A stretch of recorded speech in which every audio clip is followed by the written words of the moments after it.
Hello नमस्ते सबैजनालाई। आज चाहिँ म घाँस काट्नु गएको। बाख्राहरू छ, बाख्रालाई घाँस काट्नुपर्ने, त्यही भएर घाँस काट्नु जाँदैछु। बेसी चाहिँ अलिक टाढा छ, घरदेखि त्यस्तै 40-45 मिनट्स जति लाग्छ। अनि हिँड्दै जानुपर्छ, कुनै कुनै बेला बाइकबाट जाने हो।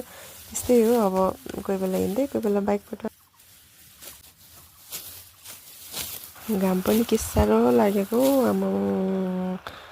दिउँसो त घामले त केही गर्न सकिँदैन, गर्मीले पसिना आएर।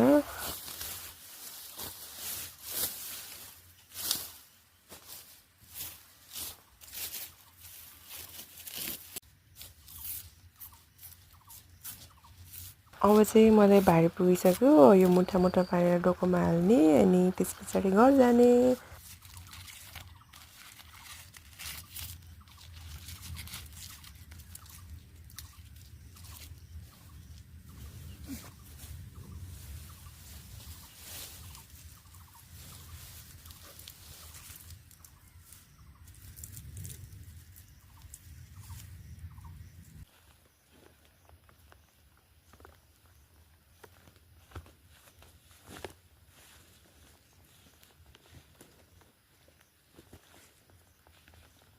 अब चाहिँ भारी पुग्यो, अब घरतिर लाग्ने। अब यस्तै छ गाउँघरमा।